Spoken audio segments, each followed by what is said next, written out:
Assalamualaikum. Waalaikumsalam. Silakan duduk, Bu. Ya, terima kasih, Bu. Ya. Sebelumnya perkenalan terlebih dahulu ya, Bu. Ya, Bu. Perkenalkan, saya Bidang Ririn yang jaga di siang hari ini. Ini dengan Ibu siapa? Ibu Rahma, Bu. Ibu Rahma ya. Alamatnya mana, Bu? Karanganyar. Karanganyar. Usianya, Bu? 23 tahun, Bu. 23 tahun. Baik. Nah, jadi hari ini Ibu kan sudah boleh pulang ya setelah melahirkan kemarin. Nah, nanti sebelum pulang saya akan memberikan konseling atau menjelaskan mengenai tanda-tanda bahaya bayi baru lahir.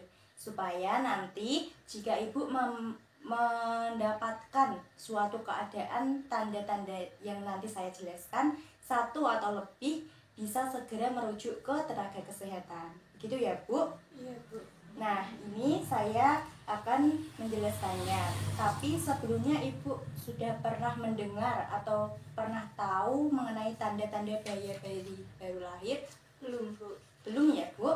Baik, ini bisa sambil disimak, saya sambil menjelaskannya ya. Iya, Bu. Ini saya jelaskan. Nah, mengenai tanda-tanda bahaya bayi baru lahir. Apa sih itu tanda bahaya bayi baru lahir? Nah, tanda bahaya bayi baru lahir merupakan suatu keadaan atau masalah bayi baru lahir yang dapat mengakibatkan kematian pada bayi tersebut. Karena kan bahaya ya, Bu. Nah, apa saja sih tanda-tanda bahayanya? Tanda-tanda bahayanya yang pertama ada bayi tidak mau menyusu. Yang kedua ada bayi kejang, bayi lemah, bayi sesak nafas, bayi merintih, tali pusatnya kemerahan itu juga bisa, atau demam atau tubuh terasa dingin, mata bernanah, dan yang terakhir ada kulit terlihat menguning gitu. Nah, selanjutnya yang pertama tadi apa? Bayi tidak mau menyusu ya? Iya. Bayi tidak mau menyusu itu kenapa? Nah, ibu harus mencurigai adanya jika bayi tidak mau menyusu. Jika tidak mau menyusu, itu akan asupan nutrisinya itu akan berkurang karena kan tidak dapat asupan.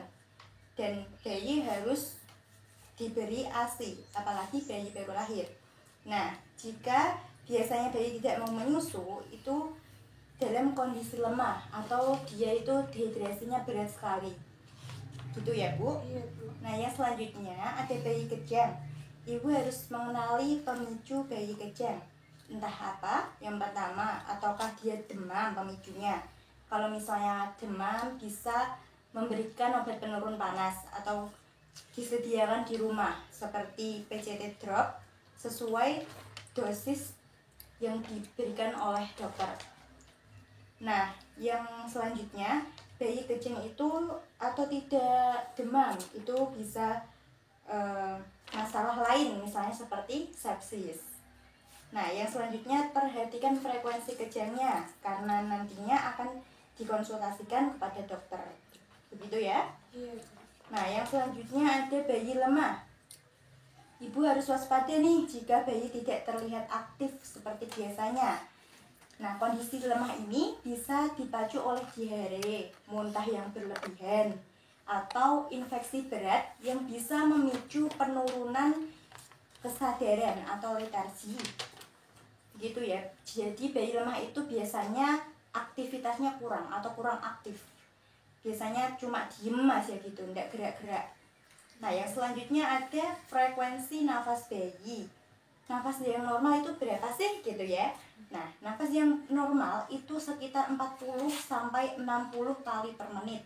Atau jika kurang 40 atau lebih dari 60, maka harus diwaspadai.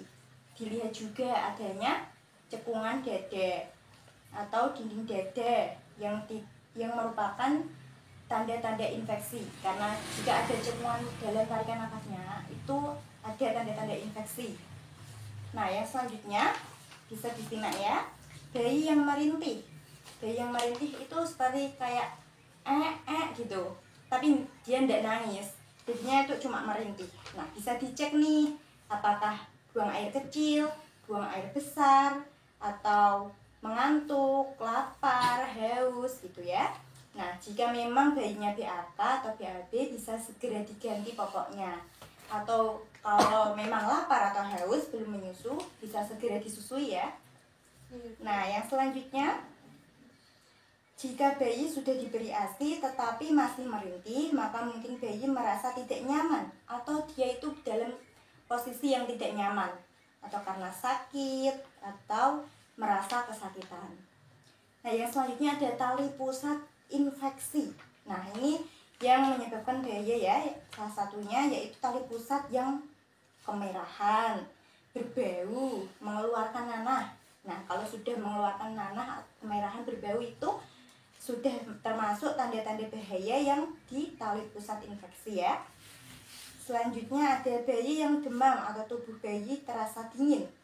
Nah, jika begini, perhatikan kondisi sekitar bayi.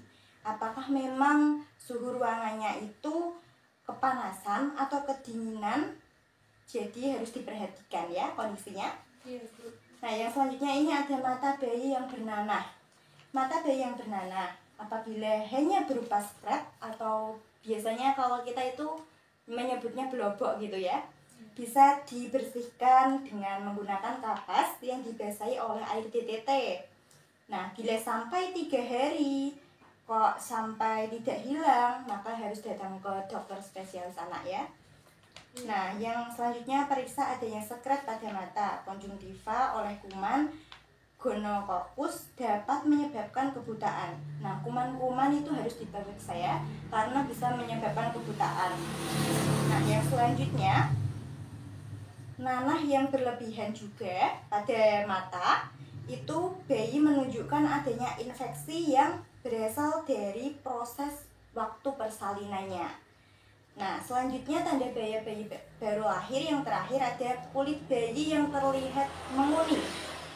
Nah, terlihat menguning itu kulitnya kayak ada warna kuningnya gitu ya. Nah, kuning pada bayi ini biasanya terjadi karena bayi kurang ASI atau biasanya ibunya ASInya keluarnya kurang lancar gitu ya. Jadi bayinya bisa kurang nyusunya. Namun, jika kuning ini pada bayi terjadi pada waktu kurang dari 24 jam atau lebih dari 14 hari setelah lahir atau muncul hari kedua, ketiga yang menetap nih. Jadi hari kedua sampai ketiga itu menetap sampai hari ketujuh. Nah, itu akan ibu harus datang pelayanan kesehatan karena itu merupakan tanda-tanda bahaya bayi baru lahir. Nah, itulah beberapa tanda-tanda bahaya pada bayi baru lahir. Jika nanti ibu sudah pulang, sudah di rumah, bisa dicek apakah bayinya ada tanda-tanda tersebut, bisa langsung segera ke tenaga kesehatan. Iya.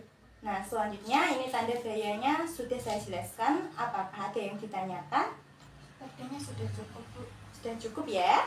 Kalau begitu, saya coba bertanya pada ibu ya. Iya, Bu. Tadi tanda bahaya pada bayi baru lahir itu apa saja sih? Tadi kalau nggak salah itu ada 9 ya, Bu ya. Oh iya. Yang pertama itu bayi tidak mau menyusu, yang kedua bayinya kejang, yang ketiga bayinya itu terlihat lemah, yang keempat bayinya sesak nafas, yang kelima bayinya merintih, ya, enam tali pusatnya terlihat kemerahan, terus yang ketujuh bayinya itu demam atau tubuhnya itu terasa dingin gitu, Bu. Terus yang kedelapan matanya itu terlihat bernanah gitu. Yang terakhir kulitnya itu berwarna kuning gitu. Ya, benar sekali, pintar sekali ibunya ya. Nah, ini sudah selesai. Atau ada yang kurang jelas, kurang paham nanti bisa ditanyakan kembali ya. Iya, Bu. Sudah cukup atau ada lagi yang ditanyakan? Sudah cukup, Bu. Baik. Ini saya permisi terlebih dahulu ya, Yeah. Bu. Terima kasih untuk informasinya. Ya, sama-sama. Sehat selalu ya, Bu. Mari, Bu. Ya. Assalamualaikum. Waalaikumsalam.